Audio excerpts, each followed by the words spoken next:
Hello and welcome everyone. In this video, we are going to learn top 5 traps from the white side in the bishop's opening. So let's get started.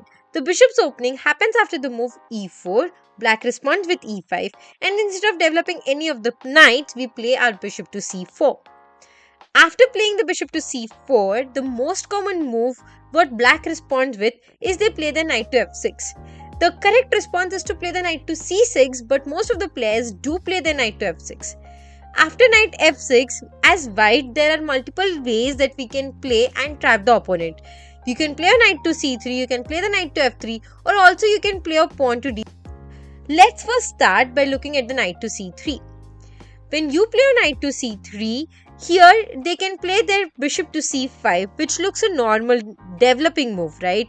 On the next move, black wants to castle. Here we can play our pawn to d3.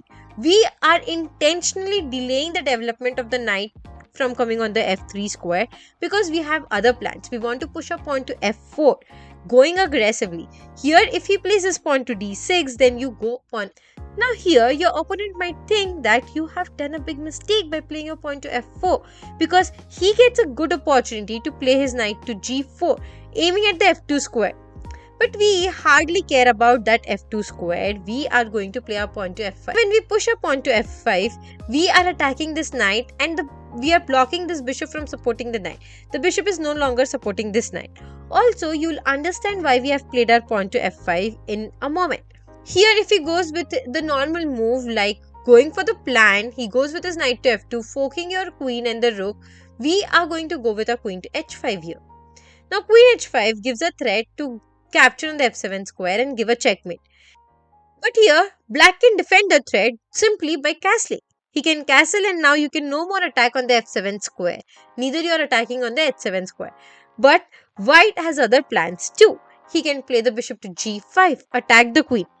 The queen is in danger, the queen needs to move. Let's say the queen goes on the e8 square. Then we can go with a knight to d5. Now the idea behind knight to d5 is not only to attack on the c7 square, but we are also aiming for this f6 square.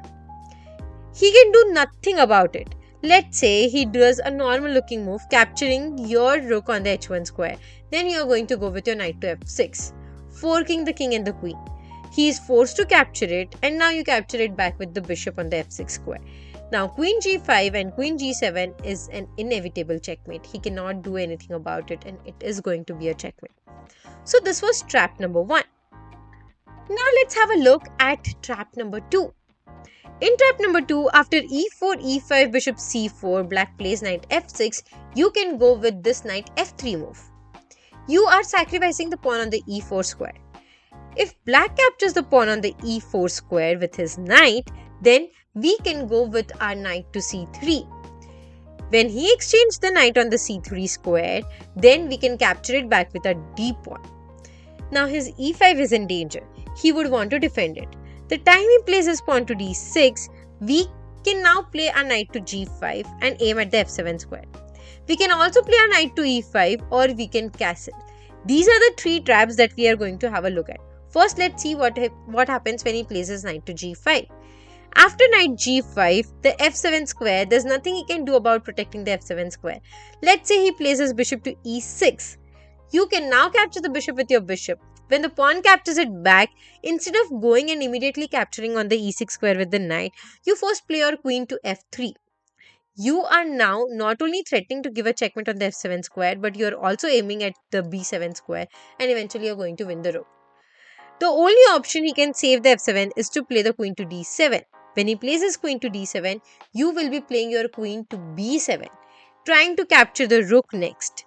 If he defends the rook by playing his queen to c6 here, then we have this sneaky little move. Play the queen to c8, give a check. The king comes on the e7 square, now queen e6 check. And look at the strange checkmate, but it is so beautiful, right?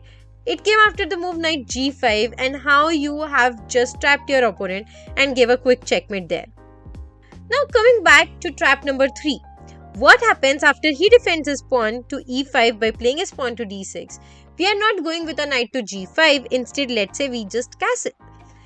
Even if you want to castle over here and he plays his bishop to g4 trying to pin your knight, you have multiple ways here as white. You can do play your queen to d5, protect this, attack on the f7 square, attack on the b7 square as well. You will win the pawn and eventually the rook. But the most common idea is here to play the knight to e5, sacrificing the queen directly. If he gets greedy and captures your queen on the d1 square, then bishop f7 check. King has no option but to go on the e7 square, and then bishop g5 is a beautiful checkmate. This checkmate happens in the legal checkmate pattern that we see early in the Italian game. If a black player violates the fundamental and doesn't develop his pieces, then this legal mates happen. Similar kind of a checkmate I can do in the bishop's opening as well. Now let's have a look at trap number 4. After this, if he plays his pawn to d6, now instead of going directly for castling, how about you can play your knight to e5? Directly capture the pawn on the e5 square. If he captures your free knight on the e5 square with his pawn, then he's gone because bishop f7 gives a check. If he captures the bishop, then you're going to win the queen. But if he plays his king to e7, then bishop g5 and he has to decoy, like he has to go away from the protection of the queen and you are going to win the queen. So winning the queen is eventually winning the game. Here if he is not capturing your, let's just quickly see a side line where he is not compulsory to capture on the e5 square. Let's say he doesn't capture on e5 and he plays his queen to e7. After that, you can still play your bishop to f7, give a check, the king moves and now you can simply go and castle. He cannot capture your knight on the e5 square with his d pawn. What else can he do? He can capture the knight with his queen. The time he does that, you go with your rook to e1. Now you are aiming to go on the e8 square with your rook and that will be a check. If the queen moves on the f6 square, now you can simply go rook e8, give a check. The king comes on the d7 square and you chase the king till death. You play your queen to g4, give him a check. The king comes up, you play your bishop to d5, again a check. The king captures it, now queen e4, the king goes to the side. You can play your bishop to e3, give a check, the king has to run, you play your pawn to a4 when the king goes to a5 square. Now you can simply play your queen to b4, give a check, the king has to go back and queen b5 is a beautiful checkmate there. Okay, so this was all about trap 4. So now let's have a look at the last and the final trap number 5, where after knight f6 you don't play your knight to c3 or you don't play the knight to f3. Instead you play the sneaky little move pawn to d3. When you play your pawn to d3, your opponent can try to trick you. He can try to go aggressively, get an initiative in the center and play his pawn to c6 with the next idea to push the pawn upon d5. But we don't care really about that pawn to d5. We are going to go normally, develop our knight and play it on the f3 square. The time he plays his pawn to d5, now instead of capturing the pawn on the d5 square, you play this awful move bishop to b3. At first it does look awful, but you are actually setting up a hidden trap for your opponent. Here if he captures your pawn on the e4 square with his pawn, then don't just immediately recapture here. You can play your knight to g5, aiming at the f7 square. He can do nothing about defending it. If he plays his bishop to e6, trying to block the way of this bishop attacking the f7 square, you can capture the bishop with your bishop. And then when he captures it back with the f pawn, look at these 3 pawns over here. Right, in this very bad for black. You can simply capture on the e4 pawn. You should always capture the pawn which is ahead in front of this double dot triple pawns. You capture in the e4 square. After all the exchanges, you look at this position at white. This position is very good. Now you can just try to go with your knight to d2 and f3. Aim to capture on the e5 square. Later your idea can also be to give some more pressure by playing your bishop to d2 and bishop c3. This pawn will be lost eventually and this is a complete winning game for white. Okay, this was one choice. What if he plays his bishop? What if you capture on the e6 square with your bishop?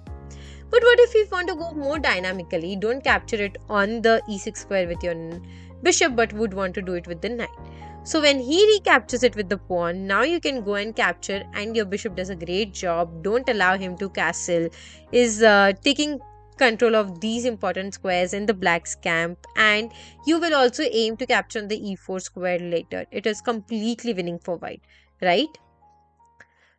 Okay, guys. So on that note, we will end the video over here. So these were the 5 amazing traps that you can do as white in the bishop's opening. If you like the content, please hit the like button, share with your friends, and subscribe to the channel. Thank you.